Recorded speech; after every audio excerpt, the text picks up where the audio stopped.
Thank you all for being here. It's a beautiful location. I'm very happy to have finally made it to the North Country. Yes, that deserves an applause. Yes. It's a long way from the Bronx where I grew up. I'd like to welcome the representatives of the North Country Regional Economic Development Council. It's really great to see you. I'm going to have you introduce yourselves. You know, you have 30 minutes, and then we'll do 30 minutes of hardball questions. And, but I wanted to recognize Senator Betty Little because I saw her from up here, to see her.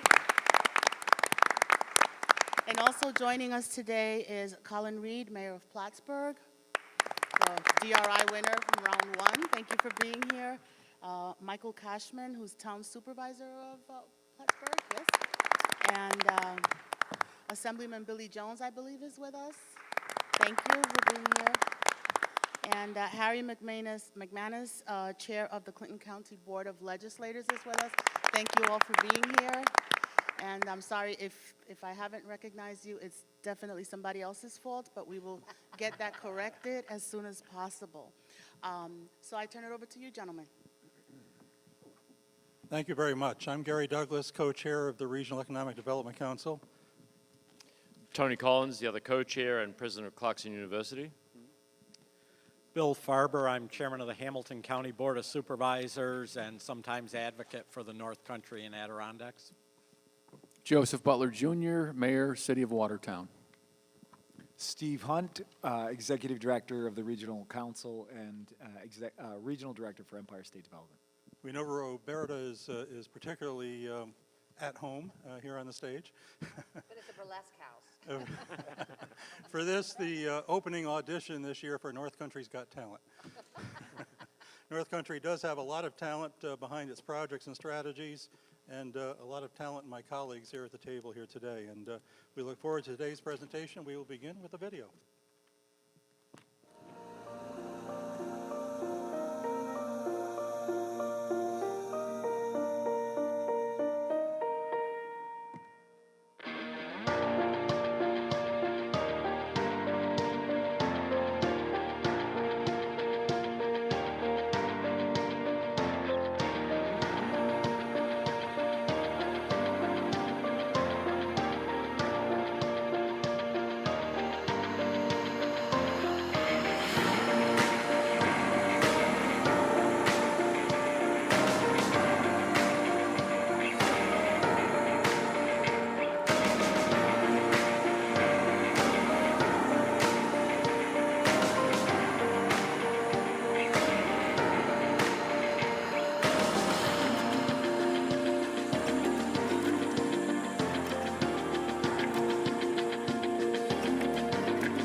Well, thank you. I just actually, little known perhaps in the North Country, but Clarkson actually is going to manage a facility down at Pier 26. And so I'd like to just begin by expressing not just Clarkson's condolences, but the North Country's condolences to those lives that were lost yesterday. We are one state, and we feel deeply about what happened yesterday, and we will all survive and be stronger through it. But it happened right in front of where our building will be built in about a year's time. So with that, let's turn to something a little more optimistic, and that is Destination, which is the name of this year's progress report. And last year, our progress report was Community. And it actually talks about the chicken and egg scenario of tourism. And who would have thought, without Governor Cuomo, that we would actually be investing economic development funds into tourism as an industry.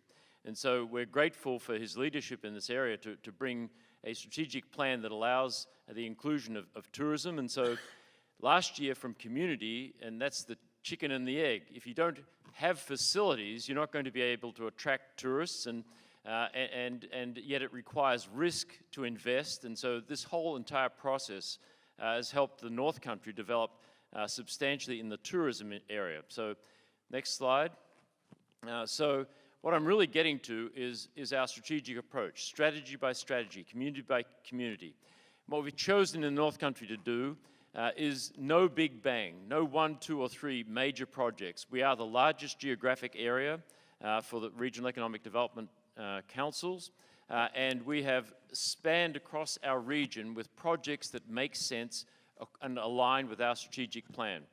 I would say in the tour this morning, you're going to see an emphasis on tourism, and it is amazing to me the concept, the cluster concept, how powerful that is, that when industries see that like-minded people and corporations are developing a cluster, people want to flock to it. And we're seeing that with transportation right here in Plattsburgh, connected actually up to Montreal, and making it one of the larger transportation regions in the entire world. So the cluster activity works. That's attracted Norsk Titanium. We'll visit there. That takes us into advanced manufacturing. I'm trying to describe to you the connectedness of our plan and how it's working. So to Norsk, to advanced manufacturing. And then at Clarkson in Potsdam, we have the regional hotspot.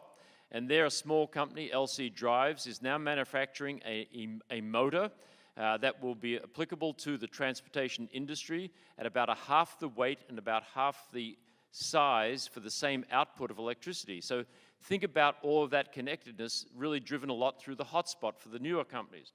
And both of the LC Drives, the motor would work both in the transportation industry, and also it's going to play a role in energy. And so that takes us into another of the strategic planning elements of the North Country. So it's tourism, it's green energy, it's advanced manufacturing.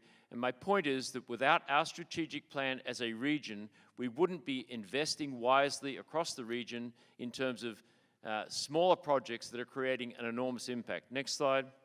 I'm not going to go into the details. The numbers speak for themselves. We've had tremendous success up here, invested wisely, and brought a lot of additional private capital. The last line there, leverage, 1 to 5.7, $470 million of total investment over the time of the council. With that, I'm handing it back to Gary.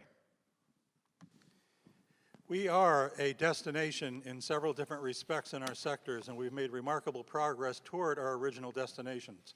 As you'll see at the end, we're setting the next stage of destinations because it's never a point of repose. But those original strategies and visions that we had 6 years ago, we're achieving them, coming close to achieving them. We really are at a remarkable point, and we want to link that together through this presentation with some highlights. We are a destination for 21st century tourism. We were, but we were becoming increasingly challenged by the lack of investment in 21st century attractions and accommodations and other elements to remain a global destination for tourism, and that's changing. In hotels, we have particularly focused on that as they are so transformational, particularly in smaller Thousand Island area and Adirondack area communities who are left, frankly, with the 1930s, 40s, 50s motels and accommodations and attractions of the past and are falling behind. And we're starting to make a real change in that. Attractions, the Wild Walk at the Wild Center in Tupper Lake, great example. That has helped drive the Wild Center in Tupper Lake to its 1 millionth visitor this last summer, which is bringing people into Tupper Lake in a way that hadn't been seen in decades. It is transforming that community as the Clayton Hotel and some of the hotel investments now carrying out are doing so. In agribusiness, added value agriculture has been one of our key aims, but also with a strong linkage between that and tourism development by creating a whole new range of attractions and activities. And we'll touch on a couple of our priority projects this year, which will add to that. And in infrastructure, keen attention to the things that get tourists here and out and support tourism. Airports are a key part of that, and we'll touch on that in a bit as well. Also, 2 regional funds created as past priority projects, which have given us added reach for smaller level projects that are below the level of what normally would be a priority project for most regions. A transformational tourism loan fund and a value-added agriculture loan fund, which each have done additional small projects. This year, amongst our priority projects which are in this category, this sector, Plattsburgh International Airport Hotel, you're going to see the site, and I'm going to come back to that when we come to a section on airports specifically. The Adirondack Public Observatory, the continued development of that new attraction in Tupper Lake, which in turn is building on Tupper Lake's success with the Wild Walk and the Wild Center to bring another Adirondack-specific attraction there, taking advantage of the remarkable clear skies of the Adirondacks to do something that probably couldn't be done anywhere else in the state of New York, to tap this as an attraction. A next stage of development is one of our priority projects this year. Blue Mountain Lake Destination Lodging, another hotel facility, a boutique hotel, and what would be our first glamping facility in the Adirondacks. Glamorous camping. Something that hasn't been tapped, but is an example of the sort of thing we have to do if the Adirondacks are going to remain relevant for the next 100 years as a destination for tourism. And then the hut-to-hut circuit lodging, and I'm going to let Bill touch on that. It's in his county, and I know it's a favorite project of his. Well, you know, I think the reality of what we've done is we've done some great foundational work through the regional council with the help of this governor, with the help of this administration around outdoor recreation, tourism, marketing the area. And it's really about how do you intersect this great landscape, the forest preserve, the outdoor recreational activities with the core communities, the center of town. We've done that foundational work around broadband and some of those things that were key for the communities. Now it's about how do you connect it up and derive economic benefit, and that's through lodging. And we're connecting the forest preserve back to the communities through the hut-to-hut. We're looking at unique lodging, like at the museum, where you incorporate glamping and have one system that builds on both the attraction, the Adirondack experience, the museum, and the outdoor recreational opportunity. A few other projects, Snow Ridge Resort, a tubing center, and ice rink development to round out the attractiveness of that attraction in Turin in Lewis County. The Lake St. Lawrence Resort in Louisville in St. Lawrence County, $1.3 million toward a $6.6 million project for the development of a new 64-room resort on Lake St. Lawrence, another one of those examples of building modern accommodations and attractions in an area of the North Country that otherwise is falling behind. We can make a difference. We have 2 craft beverage projects among our priority projects this year. Again, value-added agriculture, also tourism development. War Canoe Spirits Distillery in Crown Point, $705,000 toward $3.5 million, establishing a distillery with tasting, dining, retail, and event space on Lake Champlain in Crown Point in Essex County. And Busted Grapes Winery expansion in Black River, Jefferson County, expanding their visitor amenities and bottling equipment to increase their production capacity. And then Lodging Task Force report. One of our challenges, and you may have heard us say this in the last couple of presentations annually, we need flexibility, enhanced flexibility from the state in the development, particularly of accommodations in places like Hamilton County, in places like Tupper Lake, in places like Blue Mountain Lake. The 20% rule doesn't do it. And we have had a couple of failures now in this region because we put hotel projects forward in places like Schroon Lake that required more than 20% capital because of the unique challenges of doing accommodation development in the Adirondacks. They were artificially cut back to 20%, and of course they didn't proceed because we meant it when we said it needed to be 25 or 30%. But it is so remarkably transformational in those communities. It would not be like a hotel development anywhere else in the state of New York. It is what those communities are centered around and are about. We need to have more flexibility. We've done a lodging task force study on our own with the second phase coming up, and Bill is going to touch on some of the findings of that. You have a copy in front of you to take with you as well. So, you know, we wanted to build on what we believe to be the strength of the regional council, which is how do you bring the right people together to solve problems for a region? And it's not lost on some of us that we've had some great success in the early years thinking about how to build the foundation for success within our community. So the HUD-style community development that the governor was pushing was perfect for our Adirondack communities, perfect for building the foundation. Travelers, tourists are all looking for the same thing, but it's how do we take that to the next step?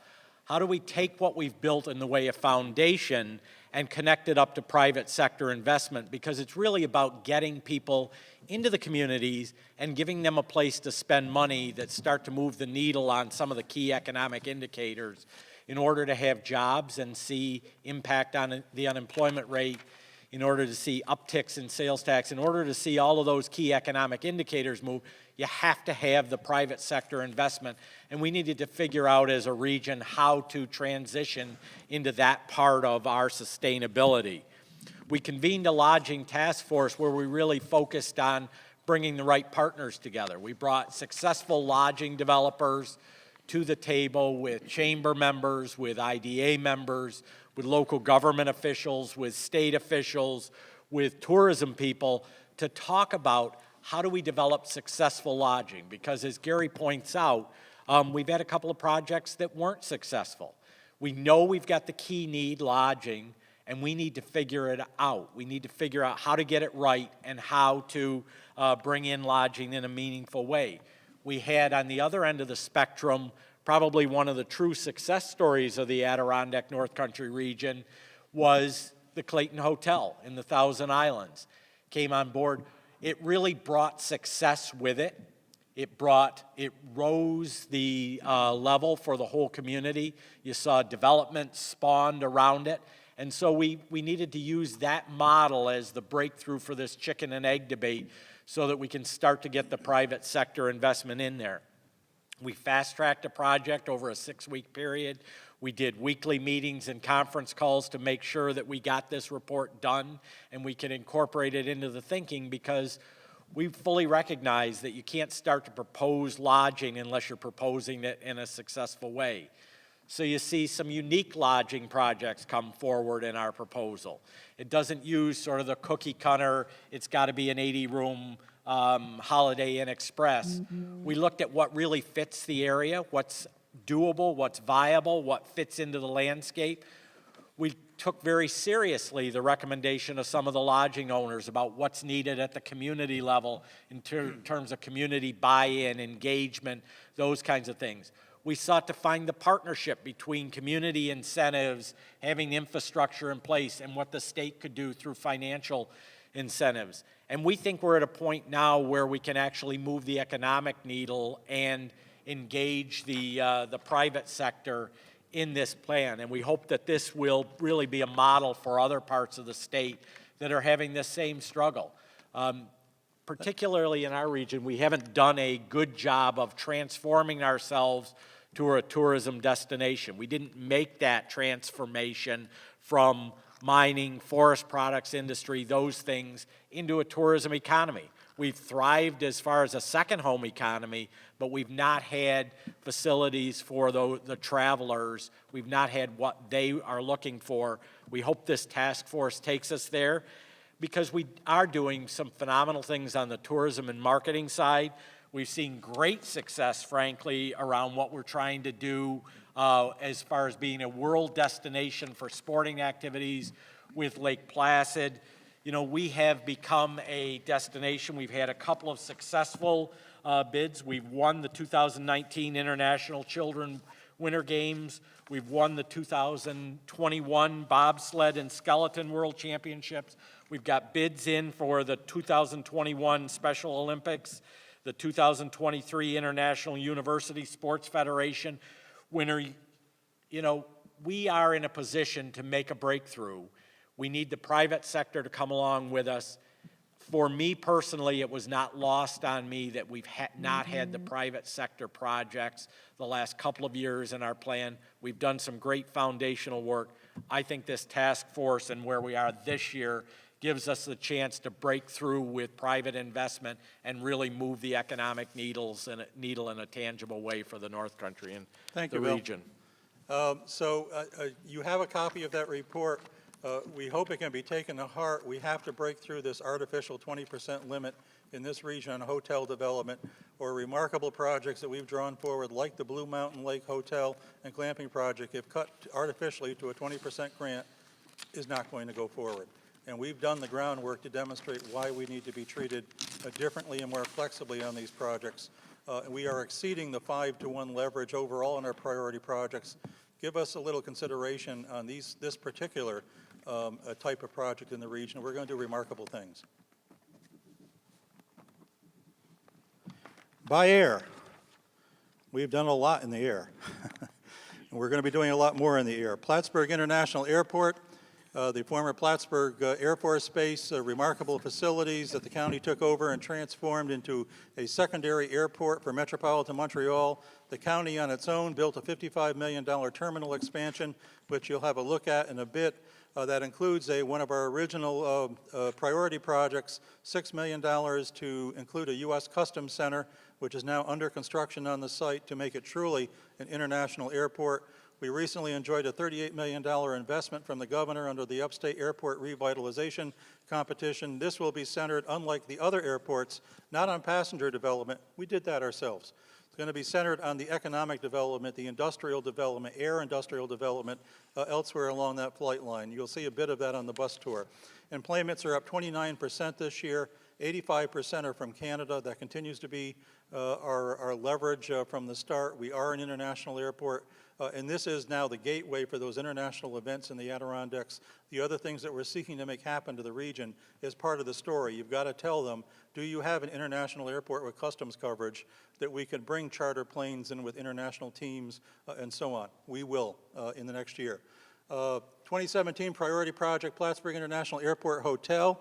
Leveraged by the governor's investment of the $38 million, we finally have a high-quality developer ready to build a hotel adjacent to the terminal, 80 rooms in sync with customs and international service, coming online next year, 138 jobs over 5 years. One of my favorite quotes by the CEO of Air Canada, Plattsburgh is Quebec's fastest-growing airport. Watertown International Airport, we've been investing there, runway extension in 2016. The region has helped to attract regional jet service by American Airlines to Watertown. There are 2 priority projects this year at Watertown International, both really in sync, coming at the development of infrastructure for economic development and business development activities from 2 different parts.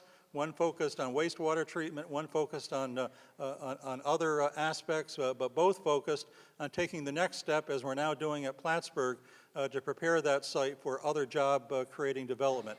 We also have been, just for perspective, investing and assisting in the remarkable success at Ogdensburg International Airport. They have completed a runway extension, which has brought major jet service to Florida, as well as daily service to Albany and Baltimore at Ogdensburg, something that was unthinkable a few years ago, but is now happening. And we have helped to leverage and support investments in other smaller but important airports around the region also.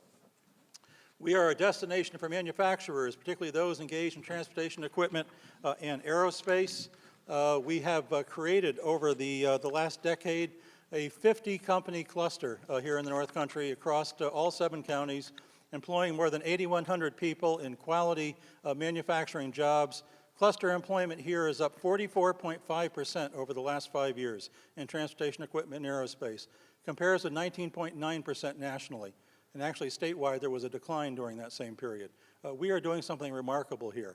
We aren't just Novabus, we aren't just Bombardier, we are dozens of companies and suppliers.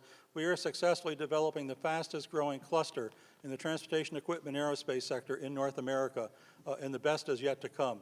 A couple of investments you'll get a little more on the bus tour.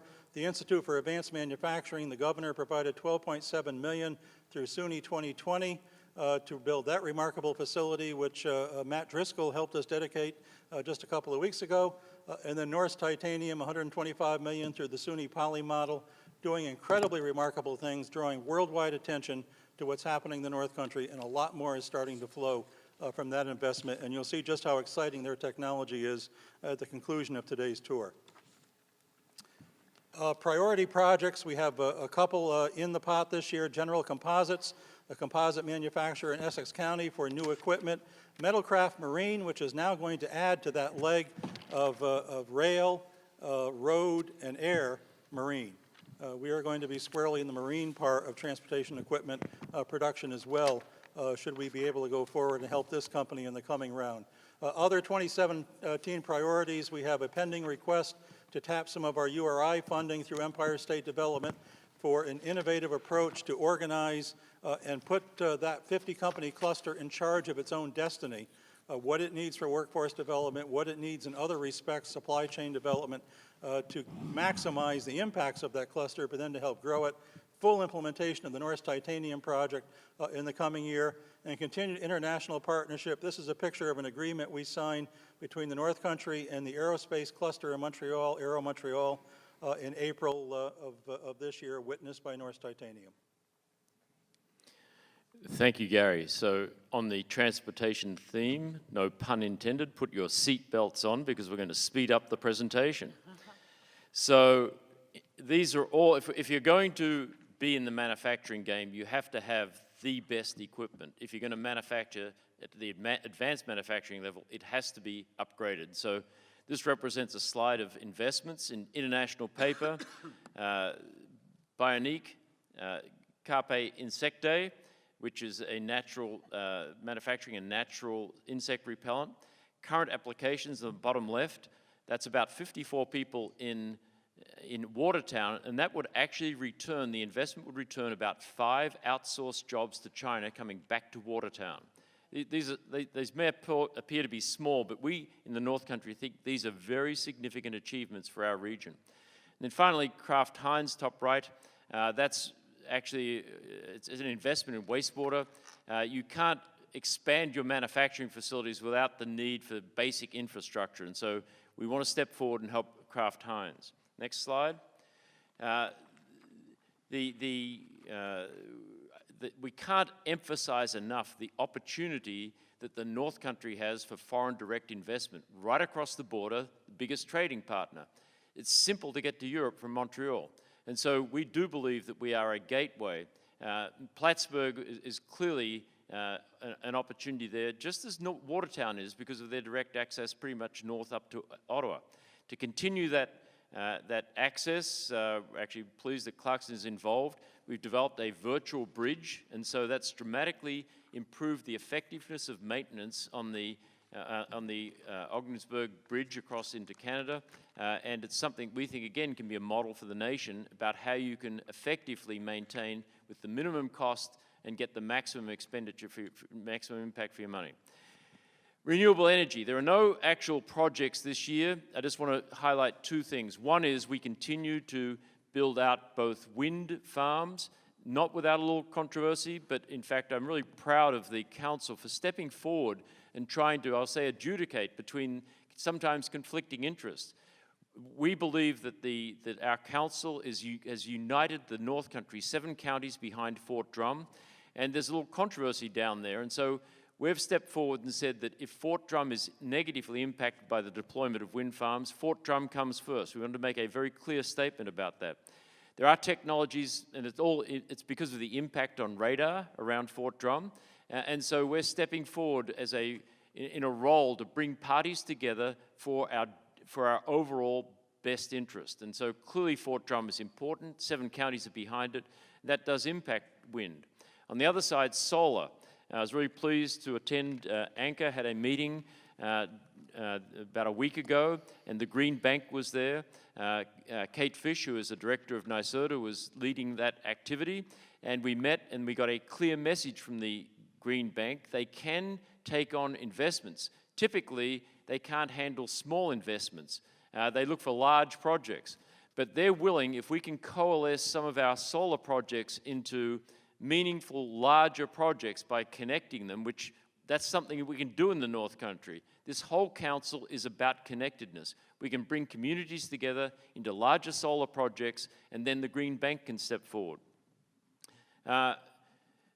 The priority projects, you're going to hear in a moment, well, on our bus tour, we will have a captive audience, and you will hear about the Plattsburgh Downtown Revitalization Initiative. In a moment, you'll hear from the Mayor of Watertown about their recent success, and we're thrilled that we're bookended now with two investments in our downtown revitalization.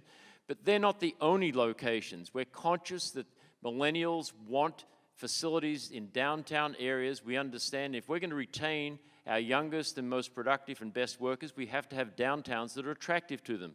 So we're investing in Saranac Lake, City of Ogdensburg, Lyons Falls. These may seem to be a little disparate, but without these infrastructure investments, we're not going to be able to build out our downtowns and keep millennials.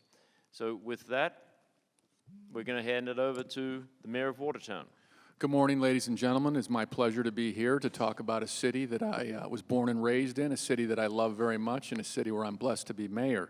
This slide right here is our epicenter of our downtown. It's a circular configuration. You can see multiple historic buildings as well as monuments dedicated to those who served in multiple military theaters across the world and conflicts. Next slide, please. Well, I guess I'm in charge of the slideshow now. There's a picture of myself and fellow colleagues with the governor presenting us with a check for $10 million. So we want to thank the governor, his staff, and the state for their commitment to our city and for the investment they're willing to make and the risks that they take. And we're looking very excited about it, and we look forward to being back to tell you all the great things that we're doing. But just to highlight some of the vision, we want to make the city of Watertown and its downtown amplify efforts in placemaking, capitalizing on unique and attractive riverfront settings. You know, you could be in the middle of downtown Watertown and not realize that the beautiful Black River is only a couple hundred yards away. So we want to, we recognize that that's a problem, and we want to correct it. We also want to promote the renovation, the restoration, and the preservation of our beautiful historic architecture in the city of Watertown, and to make that mixed use for commercial, retail, entertainment, and as well as market rate housing. With the circular configuration, one advantage is we want to improve our walkability, make it accessible, and make it very safe. So people are welcome to come to our downtown, they feel safe, and they enjoy walking to the many shops and businesses that circle the downtown area. And of course, we want to increase our opportunities for commerce. We want to focus on the entertainment, the arts, the theater. It's a component that's been lacking sorely and sadly over the last several years. And one project I'll touch on in just a few minutes will hopefully correct that.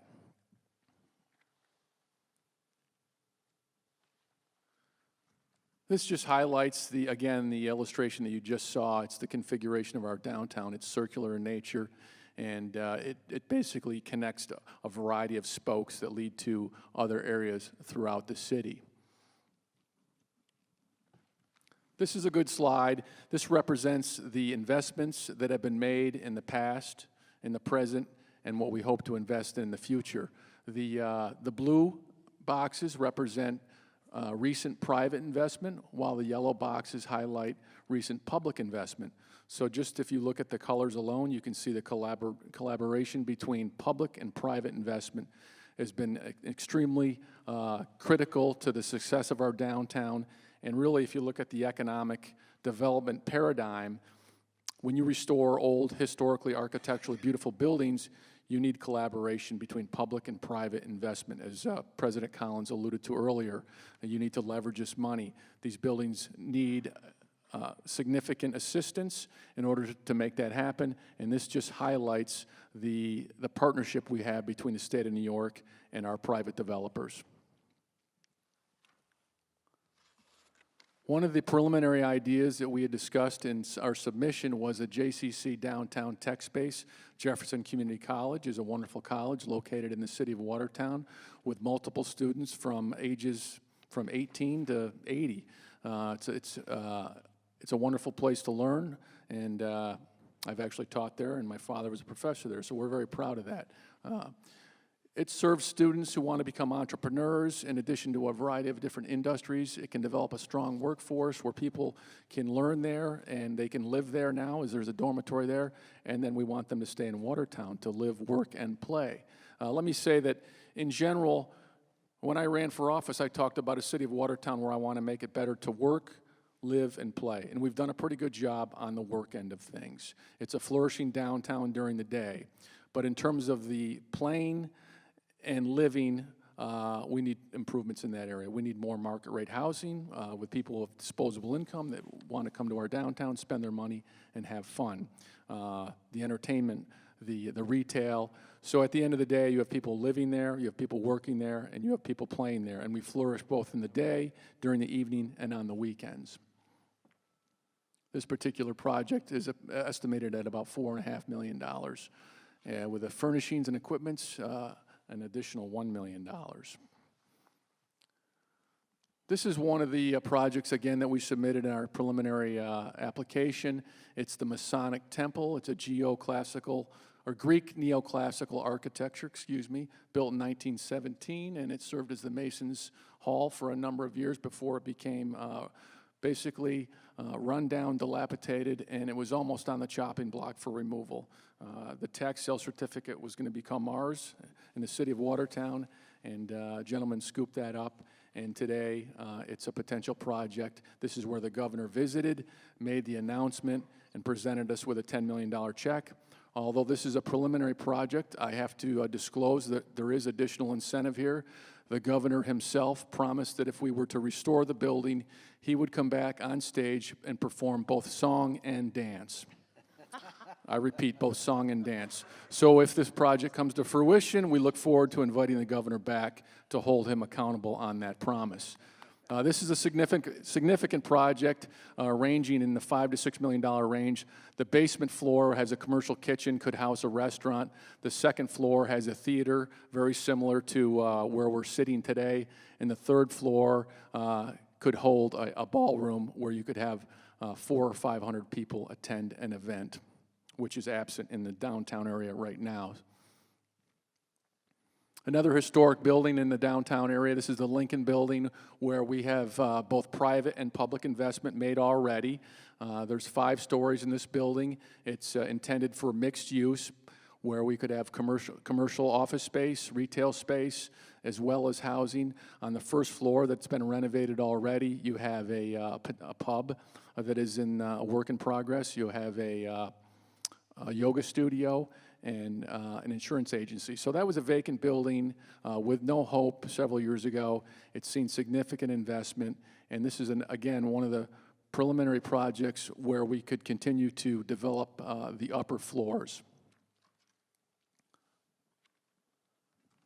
On the other side of the downtown area, you have the Franklin Street Building Facade and Streetscape Enhancement Project. This is a building that has 4 or 5 small spaces.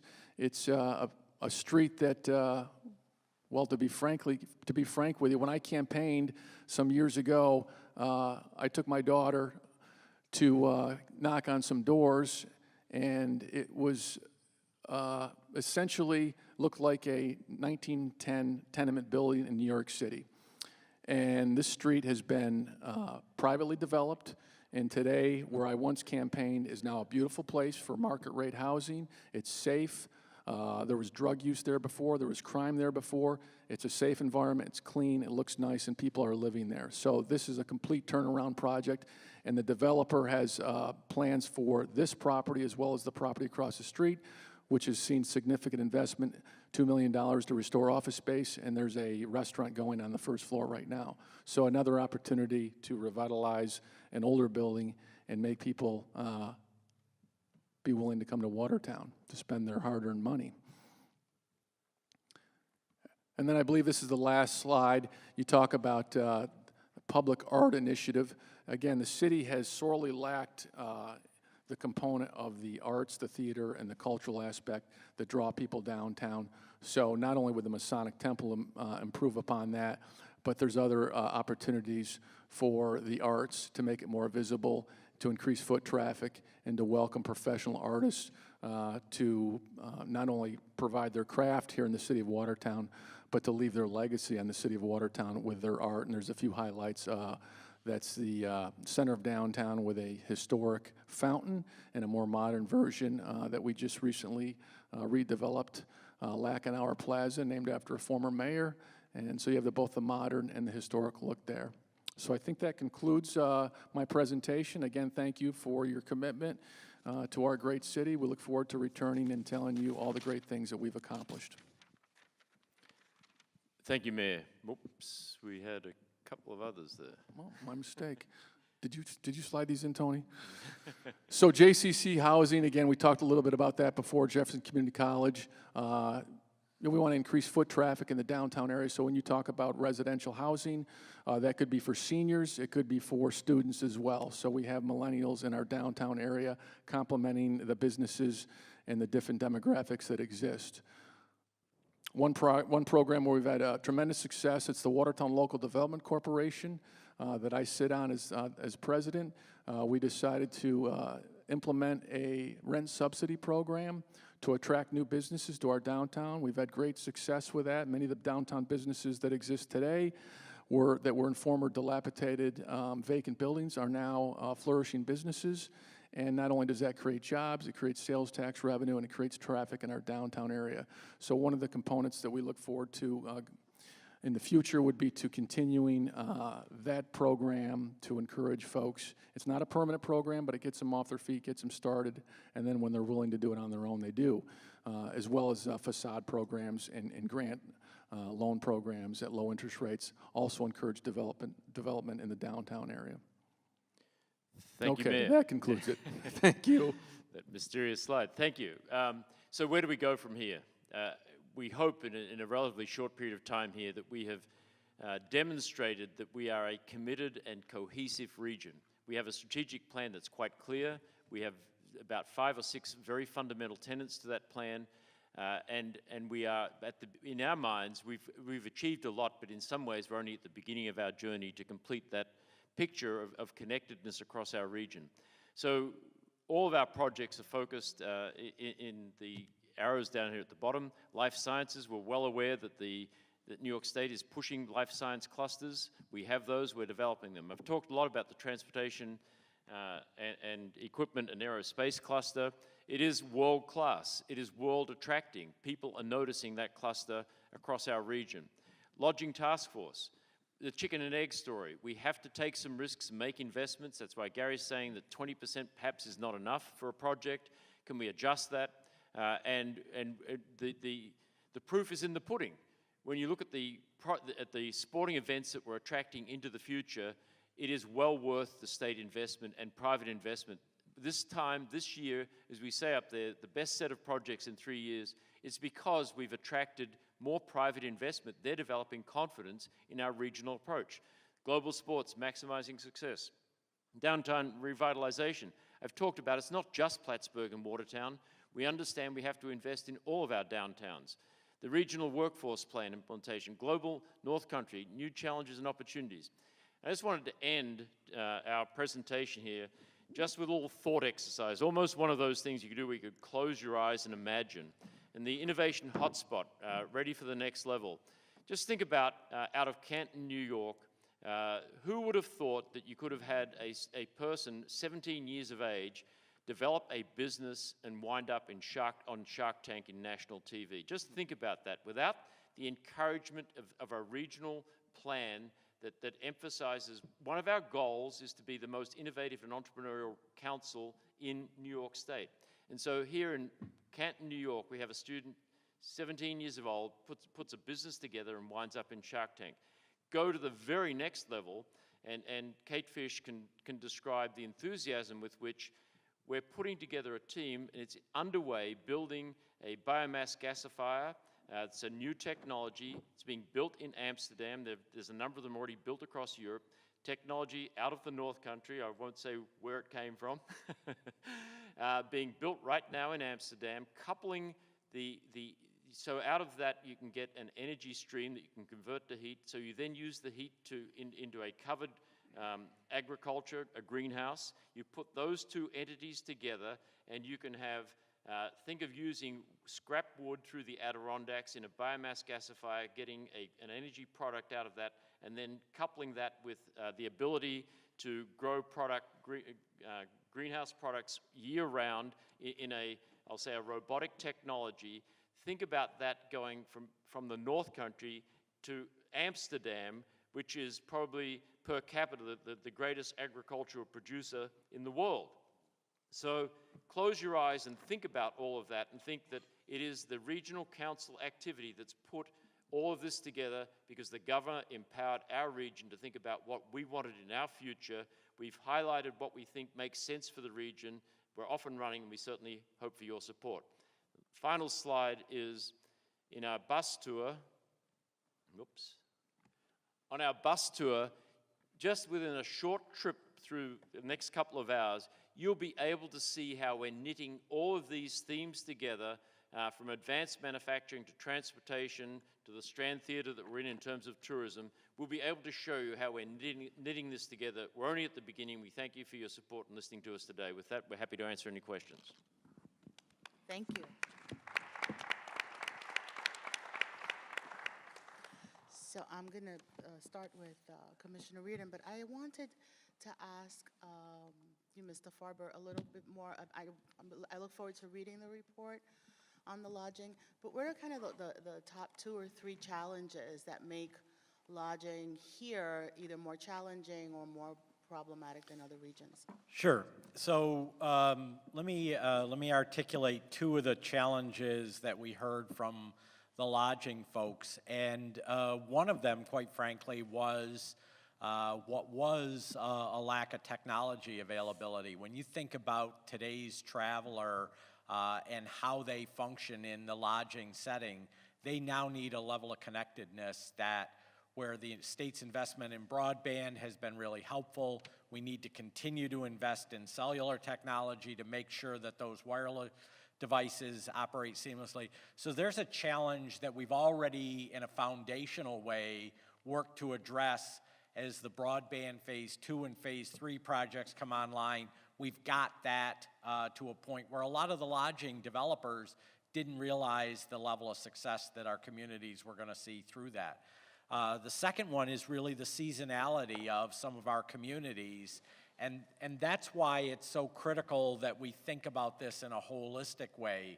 We're working on a project, not just the hut to hut, but also around trail towns, that thinks about how you connect up arts and culture through loops, that thinks about how you look at history, that thinks about how you connect up wine tours and beer tours, basically building on ideas that the governor and his people have had around what a wine trail and a beer trail, but thinking about those in terms of how to overcome the seasonality problems for some of our communities that are light on travel in the spring and the fall.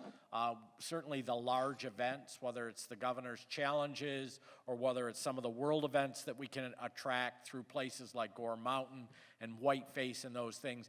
We think we've got a plan that helps us overcome the seasonality, but those were probably 2 of the bigger challenges that team approach that the task force could create really were meaningful. Okay, if I can add 2 more points too that make it more costly to develop these lodging facilities, particularly in the Adirondacks. One is it simply costs more to do development in the Adirondack Park. For a lot of good regulatory reasons and environmental protection reasons, it costs more. You're farther away from contractors, there's less competition, it's more expensive to get supplies. So it simply costs more than it would in most of the metro regions to the south of us. And the other is scale. Typically, hotel developers coming in to do quality kinds of investment in hotels, you'll see it's 90+ rooms that they want to do. That's the level of development they want to get into to get the return that they want to see. In Blue Mountain Lake, Schroon Lake, we might be talking about truly transformational projects, but they're 40, 50 rooms. A lot of developers just don't see the quick enough return on that to want to invest. It takes a little more capital help up front to leverage them in. Good. Thank you for that. And also, I want you to know I stayed Rouse's Point, at a bed and breakfast in Rouse's Point. So I woke up to a view of Lake Champlain. I could see Canada on the left, and I could see Vermont. But also, you know, on a personal plug, if you could come up with the ski trip for non-skiers, I will come back in December. Yes, it's called what? Yes, that's what I want. And I will join her, because I don't ski at all. We will do the glam. Glamping. Yes, we will go glamping. If the governor sings and dances, we'll do the glamping, yes. So thank you for this presentation. It is really wonderful to hear all of the work that you've done, the successes you've had. I noticed this last year, and you talk about it again this year. The strength of your region is the diversity and the connectiveness of it, that you don't have one city that's the magnet and then nobody pays attention to anybody else. You really embrace the diversity of this area. And that's really exciting because it is a beautiful area. It is very diverse. And it creates, as you just said about the lodging problem, it creates significant problems that are distinct to this area. One thing that was impressive to me was the work that you did analyzing skill deficits in the area. Of course, it's something that I look at all the time. And you've done a very good job really drilling into the various industries and talking with those people about what kinds of workers do you need, what kinds of skill sets do they have to have, what do we need to address the deficit. It was significant to me in your report that you said some employers are not familiar with training programs that already exist.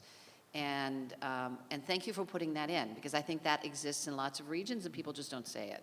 So it says that you're actually aware of your problems and want to solve them. So the question I have is, the report mentions that the Workforce Development Boards, WDI, SciTech, Economic Development Boards should collaborate on efforts to promote training opportunities. So can you talk to me about how these groups should collaborate to promote training opportunities? What specific things do you think they should do in order to promote those things? Because I agree with you. I think that's necessary, but tell me what your strategies are. I'll take a shot at it, and Tony definitely should on this as well. A good example is one of the things you're going to visit in a bit, the Institute for Advanced Manufacturing at Clinton Community College. Unlike a lot of other places where that might be a very nice building with some nice new equipment, and gee, they can do some additional programming, it's far more than that. It's been a collaborative effort from the very beginning. Clinton Community College is the sponsor, but SUNY, Plattsburgh, Clarkson, a partner college in Montreal, which is engaged in transportation equipment training, have all partnered, and you're going to learn a little more about that when we visit over there. So that kind of approach in everything that we do through, in that case, the Aerospace and Transportation Equipment Task Force that the Chamber has coordinated has been powerful because things aren't siloed and projects aren't developed as that institution's project, and therefore they're kind of orphaned over there having to do what they need to do. We're all collaboratively now developing marketing and outreach plans for the Institute for Advanced Manufacturing to go out and actually haul in or go to them if we need to, all of the industrial employers in the area, to engage them, let them know the new contract learning opportunities, but then hooking them up with Clarkson is particularly powerful, and Clarkson has also been a leader in the STEM programs and promoting P-TECH and other things in the region. So, Tony, I'm going to invite you to take a shot at this also. Thanks. So the blessing and the curse of our region, the curse is the geographic breadth and just the enormous size of our region and the sparse population.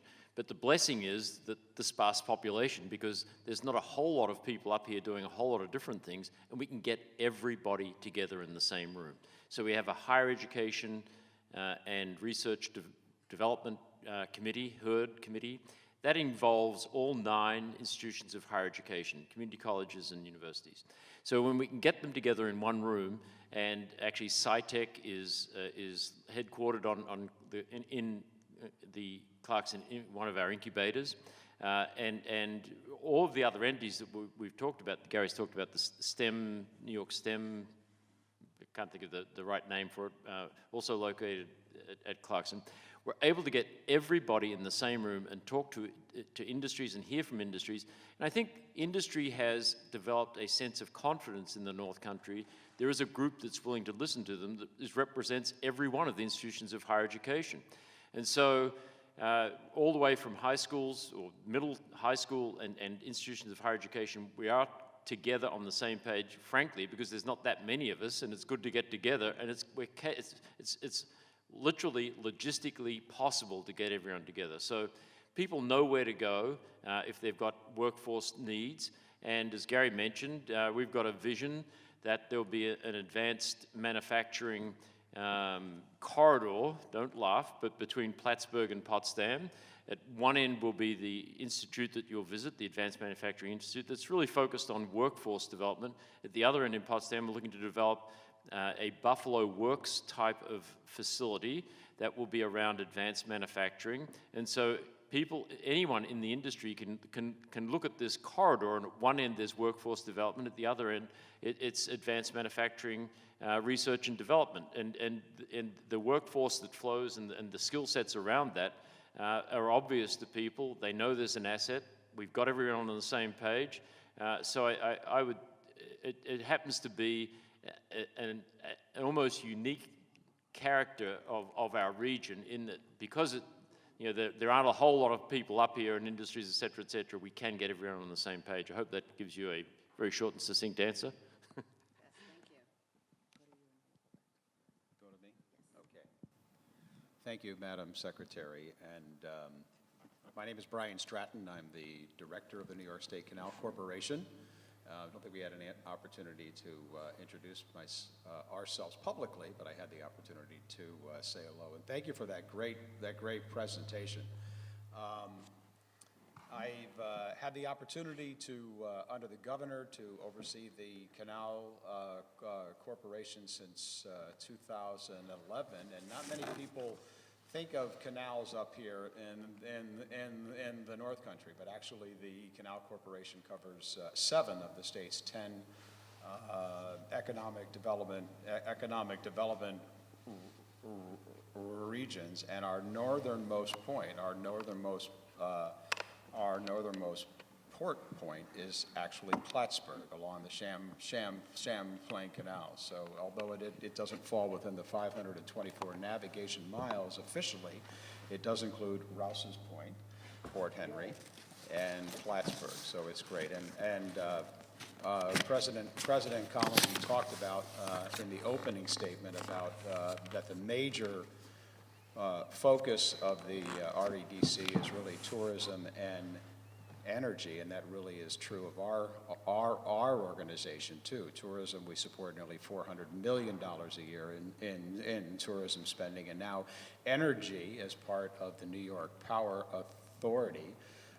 We operate 27 hydroelectric facilities along the canal, so really we too are also focused tourism and energy. We had the opportunity on Monday to convene one of our Erie Canal Bicentennial Forums in the Mohawk Valley and talk about the tremendous impact of the state's craft brewing industry within communities all over the state, not only along the canal but all over the state. And I saw, Mayor, that part of your DRI plan also includes that, and it is very, very important. A nearly $4 billion industry, and I see that part of, and this may not fall under the REDC, but I see part of the plan in the commitment to have a $30 million investment in the former Frontier Town property as the state's North Country Tourism Gateway Center will also include the relocation or the expansion, I think, of Paradox Brewing. So I was just wondering, and I think that project does in fact fall under your domain. I just thought you might want to comment on that further and how you think that will fit in, and other opportunities here that you're doing to promote that industry. Yeah, we're supportive of and partnering in every way we can with the Frontier Town Exit 29 project. Obviously there are some decisions being made, and the scope and character of the project is evolving internally as the state considers what's come forward and some of the feedback and input that they've had. Paradox was certainly one of the key initial elements, and we were happy to help tee that up and put it forward as one of the pending elements we hope to see there. Bill, do you want to comment briefly further? You've been more involved. I would just say, I think what the governor announced and is working on around Frontier Town is really a microcosm of what we're talking about within this plan, of really how do we build a destination around tourism? How do you create that interconductivity between different areas of the park? So it's looking at creating a destination at Frontier Town so that people will exit the Northway, so that it becomes a gateway into the Adirondacks. What are the kinds of amenities that you want to develop there at the Frontier Town site that creates that conductivity? So it's a development piece like Paradox, so that you can use the beer trail, so that you can look at the other kinds of ways of connecting it up. And it's a matter of people coming, getting off there, staying, and how do you connect it to, how do you assure that people go from there to the Wild Center, to the Adirondack Museum, or Adirondack Experience as it's now referred to. But I think that's a great example of the kind of initiative that this administration has supported, furthered, and pushed, that is exactly what we think we ought to be doing within this plan to take this great tourism amenity, the Adirondacks, or in the case of the Thousand Island region, and convert it into economic success. I think it's worth adding too, and it's part of the remarkable change that this governor has made, that a lot of these other projects, and we've mentioned some of them, happening in the North Country that were not specifically CFA projects through the REDC, have still percolated up from the bottom with the support of the communities and leaders here in the North Country, and that are consistent with, and in fact part of, in many cases, our strategic plan going back 6 years, that is now prompting the state to direct its investments in those ways, which simply is not what used to happen before 6 years ago. You know, oh, we need to develop gateways as part of facilitating tourism. Oh, is transportation equipment cluster. That's where we ought to bring Norse to see if we can make that happen there, because there's a cluster development there in the North Country is where we ought to be seeing if we can put that project there. Things like that, although these other investments, the Plattsburgh International Airport investment, they're not through the REDC, but they are founded upon the plan that we established and the building blocks that we started to put in place, whether it's cluster development or airport development, et cetera, that this administration and this governor are coming in and building upon and saying, we're going to take your direction. You are showing the way in the North Country. We're going to add more investment. Thank you. Thank you. I just want to do one follow-up because I really appreciate your answer about the corridor. That is great. But my question is, so for the workforce that's not going to go to higher education, and I'm sure that's a significant part of the workforce, it is everywhere, are you thinking about specific certificate programs so that they have a stackable credential that transfers from employer to employer? How available is that? And what kind of remedial work do you see having to be done? I always hear from employers and frankly from the building trades that math and reading comprehension skills are often a deficit. We actually talk a lot about this in the council. One of the things we're focused on that aligns tremendously well with the tourism activity is that tourism is often a gateway for employment for those that aren't necessarily heading to a 4-year college degree or even a 2-year college degree or even graduating high school sometimes. And so tourism, we see, can underpin entryways, not for long-term careers, but entryways for people to move into the workforce and then start part-time to take courses. So it is a discussion topic, and yes, we need certificates, and I can see Gary's chomping on the bit here, so I'll hand it to him. No, that's okay.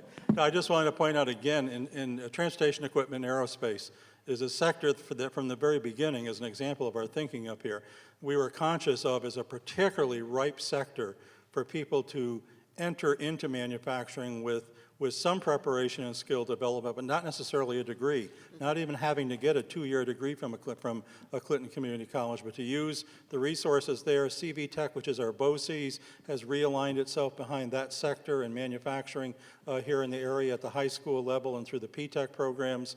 So an increasing emphasis is being put on the opportunities for certificate training, for contract training in specific response to new or existing employers here in the area, and skills development. It's why Norsk Titanium chose Plattsburgh. It's why when they came up and spent 18 months grilling us at the end of the day, their essential question was, all sounds great, we love the cluster, we love your next to Montreal. Want to explain to us again how you're going to meet our workforce needs? And they put Deloitte from Chicago in here for 2 days to drill deeply into how that was going to work, and they were thoroughly convinced that it would work. And it's because we've been focused on exactly what you're talking about, and particularly a sector that for those more disadvantaged populations in places like Watertown and Plattsburgh and so on, this is a sector, transportation equipment and aerospace, as well as tourism, that it is relatively easy compared to many other manufacturing sectors to train people for the entry-level jobs to get them on that ladder on their way up. Great, thank you. So we're almost out of time, but I know you covered broadband, but I didn't see in the slides, I may have missed it, but I wondered if you could talk a little bit more about the sports initiative you mentioned in the report. Yeah, if I can, this has been a key strategic initiative that we particularly highlighted in our URI proposal. We didn't win the URI, but it was important. We refocused, we re-strategized about it, and came up regionally behind our friends in Lake Placid, but with folks across the region, behind targeting 3 specific events that were mentioned, one of which has been won, the Children's Games. Also now targeting the Winter Special Olympics and the FIZU, the International University Games, which are the largest international competition after the Winter Olympics. We think we're going to get all 3 of those. And along the way, the collegiality, the coordination, the spirit behind this effort is helping us to win some others, some of the World Cup and World Championship games that are coming up as well. It's a new collaborative regional approach, laser focusing on some events that are big, but that it would be building blocks for the next event that is a little bigger, and the next event, those FIZU games, that is probably as big as anything we could hope. The Lake Placid hosted it many years ago. It's grown even bigger. We're ready for it. We think we're going to win it. But these things then also reinforce the needs for those other building blocks, the hotels, airport development, all of that. So hopefully you've also gotten a sense that while there's this effort to go after and continue our unique legacy in the state of New York for hosting international sports competitions as something economically powerful, that we also see the mosaic of things that fit in to make that happen, but then, by the way, also make other things happen. When you've got an airport, you're making that possible, but you're also making it possible for companies like Norsk to get in and out of here and others to get in and out of this region who 10 years ago couldn't do so. And I think Gary pointed out why we feel that's good for the region. It's that interconductivity of the way these events tie into lodging, the way it ties into supporting the airports, the way it helps us overcome seasonality as we become more of a destination for these events. But what we find as we make bids for these events is that the traditional Lake Placid, that history of sporting events, all of those things are very, very important to us and to these institutions as we put in bids. They care about the long history of host to 2 Winter Olympics, et cetera. That's meaningful for them.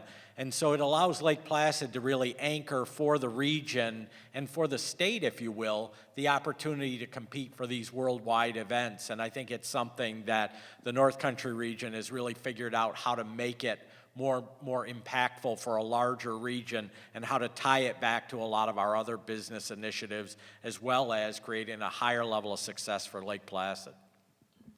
And so for the University Games in Potsdam, we expect that the women's hockey competition will be hosted by the universities in and around Potsdam, the 4 universities, as just an example of it spilling way beyond Lake Placid. Good. Well, I want to thank you for your time. I look forward to spending the afternoon with you. Right? Thank you. Thank you.